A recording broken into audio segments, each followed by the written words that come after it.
Hey guys, this is the fourth time I am going to film this video. Apparently today is not my day to film, but I'm going to try again. I got cut off the first time because I don't have enough memory, and then Evan called, and then I just knocked everything over and made it awful. So let's try to get through 37 books in 10 minutes. I have 2 hauls from 2 different bookstores, 2 book outlet hauls, and then 4 that were given to me by the wife of Evan's patient. I gave her some, and then she was looking through and said, hey, take these to Lindsay and see if she might like them. If I don't like them, then I'll give them to someone else. It's not a big deal. I just knocked these all out of order, so, okay. This is the bookstore next to Evan's house. I got the first 6 of the Anne of Green Gables. I didn't know there were 8 of them, so I'm going to have to go back and get the others. They are Anne of Green Gables. Got the old copies because they were like $1 a piece. Anne of Avonlea, Anne of the Island, Anne of Windy Poplars, Anne's House of Dreams, and Anne of Ingleside. And I'm sure most everybody knows what these are about. Orphan girl gets adopted by a family who thinks she's a boy and kind of want to send her back, but then they really end up liking her, and of course there's the big book series. No, I have never ever read them. I do have the first Anne of Green Gables in the, I think, Penguin Classics edition, the hardback. It's really cute and pink. It's on my bookshelf in the other room. I don't want to go get it, but yeah. And then we have The Leading Lady, Dinah Story, Betty White, and Tom Sullivan. It's about a guide dog. I have a couple of her books that are animal books that I need to read soon. Minus, I think there's one about monkeys and apes, and I'm not going anywhere around that because I hate monkeys and apes. They creep me out. For the cartoon monkey, that's fine, but I'm weird like that. And then After Camelot by J. Randy Taraborelli. It's the family after JFK was assassinated. I've read Elizabeth by J. Randy Taraborelli. He writes very well in a way that makes a nonfiction book seem like fiction, so it's very engaging, and even though they're big books, they should be good. I mean, I've only read the one. I do have the Marilyn Monroe one as well. I don't have the Michael Jackson one because I'm not terribly interested in it. I may read it if I can find it for maybe 50 cents at some point, but I'm not going out of my way to get it. Then the free books I got were The Mistletoe Promise. This one I may keep and read at Christmas time because it's short.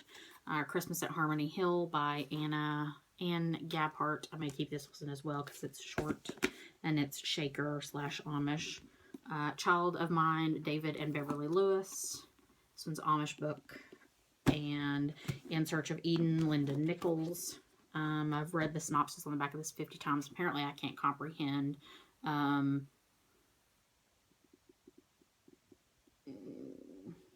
Yeah, still don't comprehend. So, yeah, whatever. I'm not going to dwell on it. And then I have these. These are on Liz's channel. She got them on Book Outlet for really cheap. It's a trilogy. I think it's magical realism fantasy. I'm not sure. Fade to Black, Francis Knight, Before the Fall, and Last to Rise. They're the Rohan Dazan, I'm not sure if I'm saying that correctly, trilogy. They have mediocre reviews, but I'm at least going to give the first one a try because they were cheap, and come on. Who doesn't like cheap and Book Outlet? And then these I got at my used bookstore this past Tuesday, 2 of which I purchased and 3 I got out of their free bin. Someone was actually dumping some books out as I stood there, so of course I had to snatch them up. Under the Wide and Starry Sky by Nancy Horan. This one takes place at the end of the 1800s. It's a woman and her children kind of leave her husband, abusive husband, and sail to Belgium. She meets the famous author Robert Louis Stevenson. I think that's their kind of love story, or their story of life thereafter. And then The Funeral Dress by Susan Gregg Gilmore. This one's kind of a southern book. I believe it takes place in the 70s, if I'm not mistaken.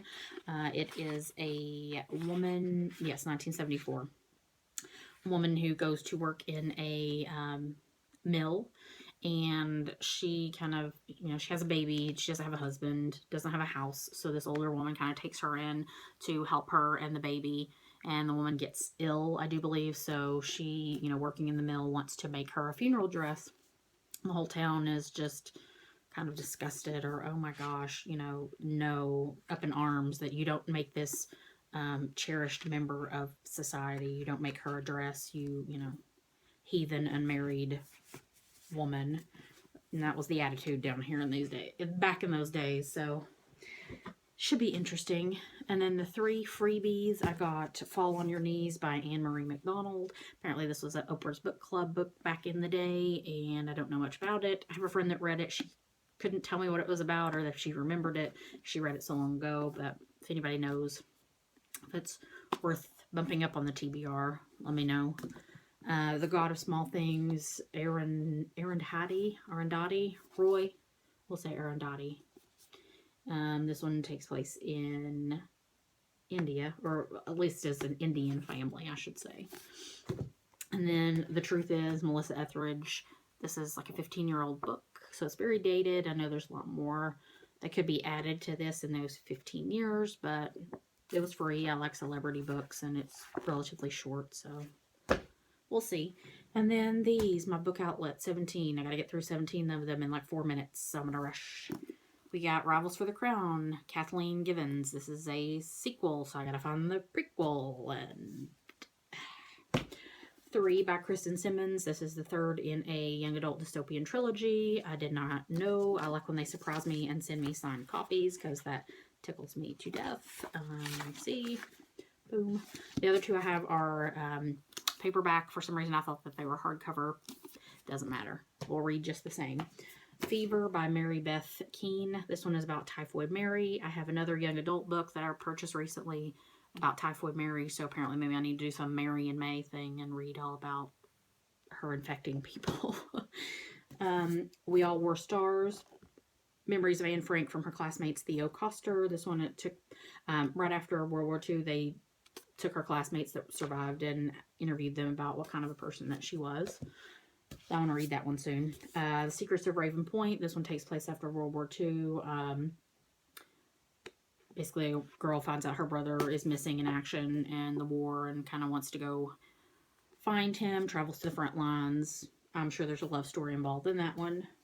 The Age of Edison, Electric Light, and the Invention of Modern America, Ernest Freeberg. This one's nonfiction about, of course, Edison and the invention of electricity. I like nonfiction. Guts by Kristen Johnston. She's been from Third Rock from the Sun. I did watch that. I don't know much about her, other than I know she's had some struggles with her weight. People always said that, you know, she was too tall, too fat, too, you know, and then she lost weight. She's too thin. So I can certainly understand her struggle with the weight, fat-wise, but I don't ever think that I would ever consider her to have ever been overweight, which makes me angry. But I want to read that one soon. Lifeboat, Charlotte Rogan. This one takes place 1914. A woman's boat is hit with an explosive and starts to sink, and her husband gets her on a lifeboat. I'm not sure that he survives. I don't think so, but I believe it's their story after that happened. It's not the Titanic. It's not. Different year. I Don't Have a Happy Place, Kim Corson. Cheerful Stories of Despondency and Gloom. This one's nonfiction. Apparently it's this woman who's like, hey, what if you're not meant to be happy? What if some people are just miserable? So it sounded kind of funny. Some Sing, Some Cry. Nodzaki, Shengi, and I'm not even going to try it. This one I did not realize was so thick. This one takes place in South Carolina, coast of South Carolina, rice plantation, historical fiction, up to, I think it goes from there up to the Harlem Renaissance. So this one is going to be really good. Early Bird, Rodney Rotham. It's this man basically, I think he was either in his late 20s, early 30s, that decides to retire early and move into like a retirement community in Florida. So that one should be pretty funny.